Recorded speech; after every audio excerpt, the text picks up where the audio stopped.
بسم الله الرحمن الرحيم كلنتي وناكسن داوديال kuna soo dhawaada telefishinka warsan iyo barnaamijkii toddobaadka iyo geeska Afrika barnaamijka toddobaadka iyo geeska Afrika daawadayaal waxaanu sida caadiga ah idinku soo gudbinaa dhacdooyinkii ugu dambeeyay ee ka dhaca geeska Afrika kuwoodii ugu muhiimsanaa qodobada maanta aan idin haynana waxa kamid ah shirkii ka socday magaalada Djibouti oo la soo gunaanaday iyadoo lagu gaaray heshiis ka kooban dhowr qodob iyo kooxihii Soomaaliyeed ee aan iyagu ka qayb galin shirkaasi oo qaadacay wixii ka soo baxay heshiiskaasi dagaal xoogan oo dhexmaray ciidamada wadanka Djibouti iyo kuwa Eritrea kaas oo dhaliyay qasaaro dhimasho iyo dhaawac ah iyo waliba magaalada Gaalkacyo oo maamul goboleedka Puntland ay sheegeen in ay gacanta ku dhigeen hub noocyo kala duwan ah waa hagaag daawadayaal aan ku horeyno qodobkeena ugu horeeya ee barnaamijka toddobaadka iyo geeska Afrika shirkii in muddo ahba ka socday magaalada Djibouti ee caasimadda dalka Djibouti oo ay markaasi ka wada qayb galayeen dawladda federaalka kumeel gaarka ah iyo isbahaysiga dib u xareynta Soomaaliyeed ayaa waxa lagu soo gabagabeeyay magaalada Djibouti shirkaasi ayaa waxa markaasi uu ku soo dhamaaday heshiis ay kala saxiixdeen dawladda federaalka kumeel gaarka ah iyo isbahaysiga dib u xareynta Soomaaliyeed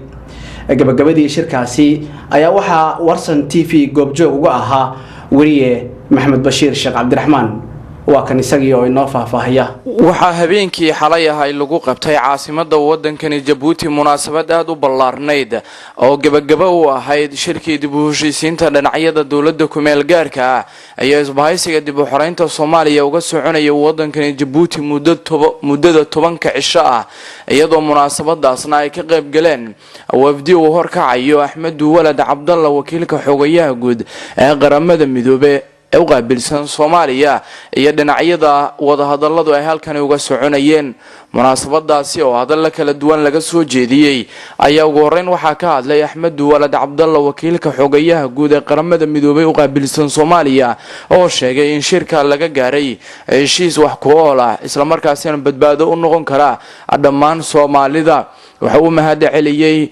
dawladda Djibouti iyo dhinacyadii wada hadalladu u socdeen sida ay isugu howleen in shirkan ay ka miro dhaliyaan isagoo Djibouti uga mahad celiyay dadaalkeeda ku aadan nabadeynta waddanka Soomaaliya intaasi kadib ayaa waxa la qaybiyay nuqulada ay ku qornaayeen heshiiskii labada dhinac ay wada gaareen iyadoo heshiiskaas oo ka koobnaa 11 qodobna qodobada ugu muhiimsan ay ka mid ahaayeen in labada dhinac muddo 9 maalmood gudahooda ay ku hirgeliyaan xabad joojin in ay dhaqan geliyaan qaraarkii qaramada golaha ammaanka ee qaramada midoobay ka soo baxay tirsigiisu ahaa 1814 ee qeexayay in ciidamo nabad ilaalineed oo ka socda qaramada midoobay la geeyo dalka Soomaaliya muddo 120 maalmood gudahooda oo u dhiganta 4 bilood waxa kale oo lagu sheegay heshiiska in ciidamadaasi qaramada midoobay ka socda ay bedeli doonaan ciidamada Itoobiyaanka ah ee haatan ku sugan waddanka Soomaaliya kuwaas oo la go'aamiyay in ay Soomaaliya kaga baxaan muddo 4 bilood gudahooda si loo geeyo ciidamo qaramada midoobay oo ammaanka Soomaaliya wax ka qabta heshiiska sidoo kale waxa ka mid ahaa in dhinacyadu ay sameystaan gudiyo isku dhaf ah oo muddo 15 maalmood gudahooda guudiyadaas oo la socon doona dhaqangalka heshiiska waxa uu ku amrayay ama sheegay heshiisku in isbahaysiga dib u xareynta Soomaaliya ay dhaqan geliyaan heshiiska iyo xabad joojinta isla markaasina ay cambaareeyaan afal kasta ama koox kasta oo hubeysan oo ka soo horjeesata heshiiska halkan lagu saxiixay waxa kale oo heshiiska ka mid ahaa in muddo 6 bilood gudahooda la qabto shir caalami ah oo looga hadlayo dib u dhiska waddanka Soomaaliya ee dagaaladu ay burburiyeen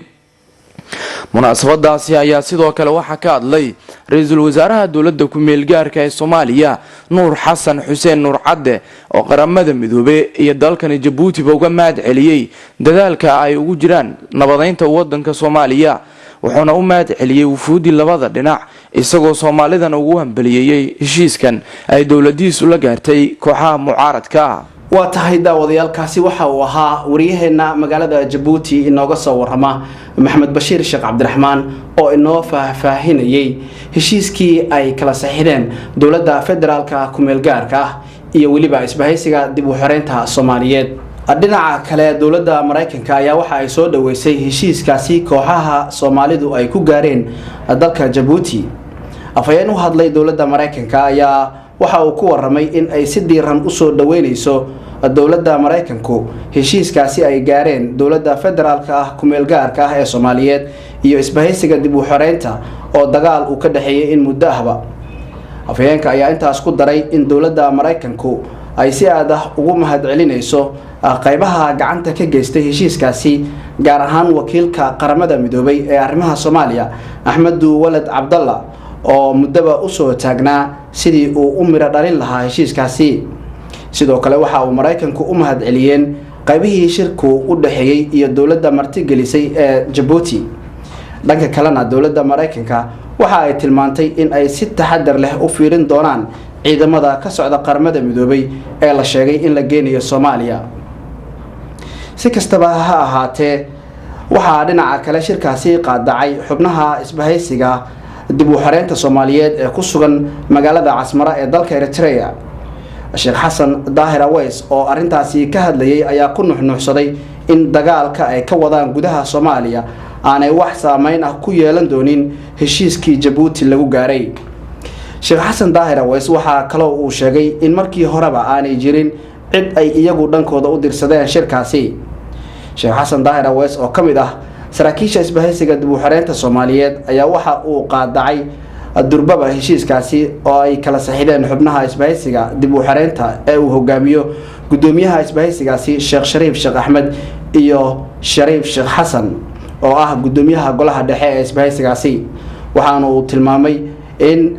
kaasi ama shirkaasi uu yahay mid aanay iyagu shaqo ku lahayn isagoo inta ku daray inay dhankooda ka soo horjeedaan wixii ka soo baxay shirkaasi.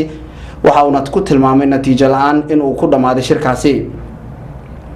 sidoo kale Sheekh Xasan Turki oo kamid ah ururka Shabaab ee ka dagaalama gudaha Soomaaliya ayaa isna muujiyay diidmadooda ku aadan heshiiskaasi.